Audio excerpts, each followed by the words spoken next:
Right, for those of you who don't know me, I'm Stuart Taylor. I'm the Publishing Director at the Royal Society. I'm on the OASPA board, and this year I had the privilege of being the chair of the organising committee for the programme. However, I probably should have done that yesterday, given that I did 2 panels, but I kind of hope you knew who I was. I've got the unenviable task of trying to do the summing up, but fortunately, because Liz overran so much, my carefully prepared programme, which neatly summarised every single talk, I'm going to have to put that to one side, unfortunately. And I'm going to go with an alternative, which is basically just to give you a few of my own particular thoughts and prejudices. I think it's been fantastic, actually. I mean, maybe I shouldn't be saying that, but I think I'm very, very happy with how everything went, and I've had some very nice feedback from people, so I hope you all think that too. Obviously, the first thing to do is to thank our sponsors, who are all up there on the board, on the screen rather, because obviously without the sponsors we wouldn't have a conference. And I also want to thank all the speakers and panelists, because without them we'd have a conference, but we'd all be sitting here looking at nothing for 2.5 days and going out for coffee, which would be a bit weird, I think. I don't recommend we try that. I'd also really like to thank my colleagues on the programme committee. They've done a fantastic job. It's really quite difficult, this, because all the people that we want to speak are very busy, they're very committed to lots of other things, and so persuading them to give up their time is not straightforward. And in some cases, and I think you know who you are, you had a bit of a struggle in getting yours together, so thank you all for that. So that's Lars Bjornshauger, Lucy Oates, Katrina McCallum, Abel Packer, Rupert Gatti, Martin Hicks, Xenia van Edich, and Natasha White, so thank you very much to them. Why not? But most of all, I'd like to thank our tireless OASPA staff, Claire Redhead and Bernie Folan, who've done a tremendous job in putting all this together. And it's sort of, a lot of what they do obviously is not terribly visible, but it's absolutely vital to get this show on the road, whilst also running the organisation at the same time, which, you know, is not straightforward. They have a very heavy load, and I think they carry it superbly, so I think we'd like to thank them for that.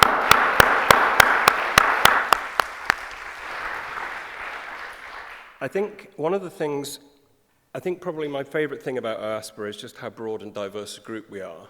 Paul mentioned this yesterday in the AGM for those who were there, but I mean, obviously, it's a publisher body, but the word publisher is now quite a broad term, and we've got involved in OASPA a lot of other players in the open access space who are providing valuable and important services and do other things for OA. And this is really my favourite conference of the year. I'm quite picky nowadays about what I go to, because there are so many things going on, but this conference always has a broad conversation, and we're prepared to challenge each other's thinking. We don't have a monolithic view, which I think is another reason why we don't sort of endlessly come out with statements as an organisation. And I think that conversation is extremely valuable.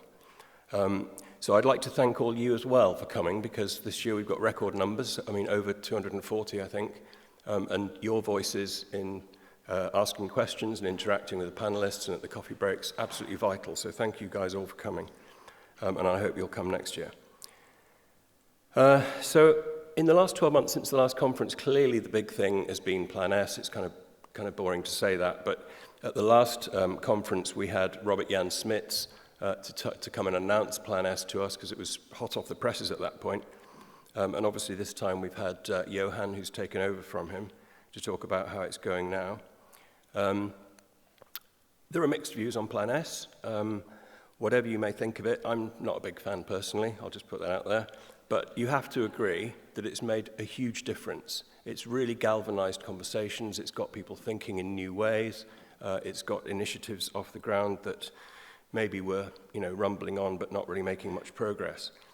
So I think there's a real added momentum now, and a sense of inevitability about an open future, with lots of people trying lots of different approaches. I mean, transformative deals, obviously, we've heard a fair bit about, but also the concept of transformative journals, which is now emerging.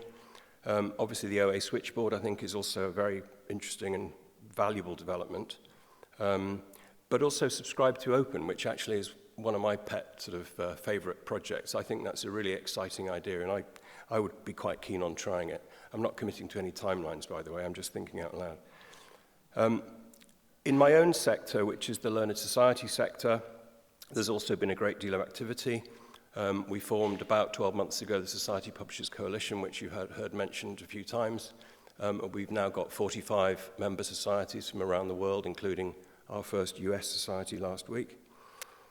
Two of the members of the SPC, and in fact 2 of the members of OASPA, have been making great progress on their own, which was briefly alluded to before. So the Biochemical Society and the Microbiology Society, who've really put together an excellent read and publish system, which they're offering to individual customers as an opt-in.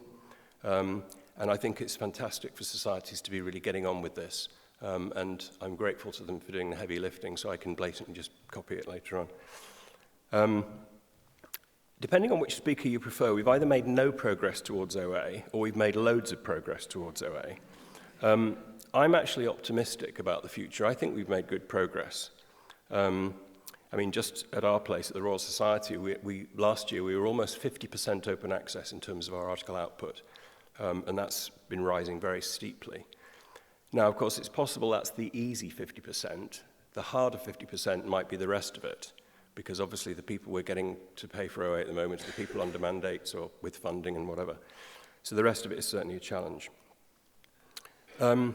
I do want to, though, highlight the issue of research culture. We had an excellent panel yesterday. This is something that's very high on my priority list and obviously also on Katrina's. She and I talk about it a lot. The panel we had yesterday was really excellent, I thought, and really underlined this problem that researchers, I'm afraid, really need to get their house in order and not simply consider that, as some of them do, that it's just the fault of those pesky publishers. Publishers provide service to the research community. And I think, you know, unless scientists can wean themselves off this thing of rating themselves by glamour journals and impact factors and so on, we're always going to have a limited amount of progress in this area. And in fact, I mean, I see that research assessment culture based on journals as the mother of many of the problems. I mean, it's not only just the chilling effect on OA, it has a lot of negative downstream consequences. So I'm right with you on that. Finally, I just want to mention that we're going to be losing a couple of members, or a few members of our OASPA board this time around. Lars Bjornshauger, who of course is the mastermind behind the DOAJ, will be stepping down, as will Mark Patterson, who's really a giant in the area of open access. He's actually also retiring, so he can enjoy some of the finer things in life besides pushing forward open access. I mean, Mark's done so many things. I mean, it's impossible to list them, really. Not only helming eLife, obviously, in recent years, but, you know, things like the I4OC initiative, which he's been a real champion of. So, well done, Mark, and thank you very much. It's also the last meeting for our president, Paul Peters. He's led OASPA for the last 6 years, and I think done an absolutely brilliant job. He's really brought OASPA a long way. If we think back to how things were back then, it was quite a lot smaller and less ambitious an organization. The conference was a fraction of the size. So I want to say a really big thank you to Paul for being such a fantastic president, not to mention a great personal friend to me. We will be finding you a new president tomorrow at our board meeting, so if you're in the area, watch out for the white smoke. And just finally, I would say that you will be receiving an email after the meeting with a survey link in it. Please do fill that in, because the survey is absolutely invaluable to the next program committee, because we want to see what your, obviously how you liked what we did for you this year, but also your ideas for what we might do next year. That's incredibly important, so please do take the time to fill that in. Next year, we will be meeting in Warsaw, which I can personally vouch for is a really great city. So in the meantime, safe travels and see you next year.